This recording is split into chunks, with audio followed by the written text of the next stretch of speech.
नमस्कार, मी पंजाब डक. आज आहे 23 ऑक्टोबर 2025 आणि आजपासून राज्यातल्या शेतकऱ्याला अंदाज देणार आहे.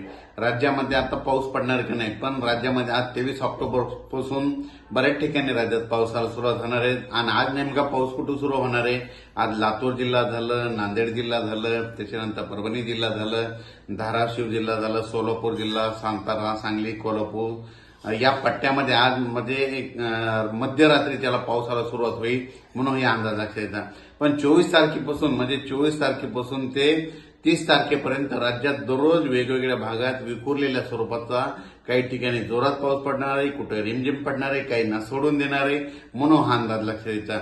मग राज्यात झालं तर उद्या 24 तारखेपासून उद्या दुपारनंतर देखील राज्यात बऱ्याच ठिकाणी पावसाला सुरुवात होणार आहे. पण तो पाऊस विजेच्या कडकडासह असणार आहे म्हणून हा अंदाज राज्यातल्या शेतकऱ्यांनी अंदाज लक्षात येतात. म्हणजे 24 ऑक्टोबर पासून ते 28-30 तारखेपर्यंत राज्यात काय होणार आहे? सुरुवातीला सांगू इच्छितो की नांदेड जिल्हा झालं, यवतमाळ जिल्हा झालं, हिंगोली जिल्हा झालं, परभणी जिल्हा झालं, लातूर जिल्हा झालं, बीड जिल्हा झालं, धाराशिव, सोलापूर, त्याच्यानंतर सातारा, सांगली, कोल्हापूर, तसेच पुणे, त्याच्यानंतर कोकणपट्टी पूर्ण, त्याच्यानंतर अहिल्यानगर, संभाजीनगर, जालना जिल्हा, त्याच्यानंतर इकडं वाशिम, हिंगोली ह्या पट्ट्यामध्ये काय होणार आहे? 24ला उद्याच्याला बऱ्याच ठिकाणी हा पाऊस पडणार आहे. त्याच्यानंतर 25ला पाऊस तरी ते पुढे सरकणार आहे.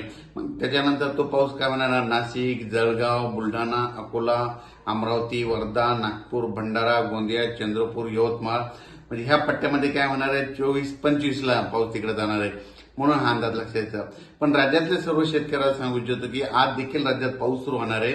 फक्त आज काय होणार आहे? लातूर जिल्हा, बीड जिल्हा, धाराशिव जिल्हा, परभणी जिल्हा, नांदेड जिल्हा या पट्ट्यामध्ये आज रात्रीच्याला बरेच विजांच्या कडकडासह पाऊस आलेला दिसेल म्हणून हा अंदाज सर्व शेतकऱ्यांना लक्षात येतात. त्याच्यानंतर राज्यात सांगायचं झालं दररोज वेगवेगळ्या भागात पाऊस पडणार आहे म्हणून हा अंदाज लक्षात येतात. माझी शेतकऱ्याला विनंती, या पावसामध्ये विजेचं प्रमाण जास्त आहे, वारं देखील असणार आहे म्हणून स्वतःची काळजी घ्या. आपले पाळीव प्राणी झाडाखाली बांधू नका, कारण की राज्यामध्ये विजेच्या कडकडासह पावसाला आज रात्रीच्याला काही ठिकाणी काही जिल्ह्यात सुरुवात होणार आहे. उद्यापासून त्याची व्याप्ती वाढत जाणार आहे. 25ला आणखीन वाढणार आहे. 26ला मात्र परत खूप राज्यातला सर्व भाग व्यापून जाईल म्हणून हे लक्षात येतं. खास करून बीड जिल्ह्यातल्या शेतकऱ्यांनी, पुणे जिल्हा, त्याच्यानंतर सातारा, सांगली, सोलापूर, कोल्हापूर, अहिल्यानगर, कोकणपट्टी पूर्ण या शेतकऱ्यांनी देखील स्वतःची काळजी घेऊन तुमच्या भागाकडे देखील खूप जोराचा पाऊस पडणार आहे म्हणून हा अंदाज लक्षात घ्यायचा. त्याच्यानंतर परभणी जिल्ह्यात देखील चांगला पडणार आहे, लातूर जिल्ह्यात देखील पडणार आहे. हा पाऊस तुम्हाला सांगू इच्छितो आंध्र प्रदेश, तामिळनाडू, कर्नाटक, केरळ त्या राज्यामध्ये पडत असल्यामुळे आपल्याला देखील त्याचा पावसाचा असर होणार आहे म्हणून हे अंदाज लक्षात येतात. म्हणजे सांगायचं झालं तर ऑक्टोबरचा शेवटच्या आठवड्यात मात्र राज्यात पावसाचं वातावरण राहणार आहे म्हणून हा अंदाज लक्षात घ्यायचा. अचानक वातावरणात बदल झाला तर लगेच एक मेसेज दिला जाईल. धन्यवाद.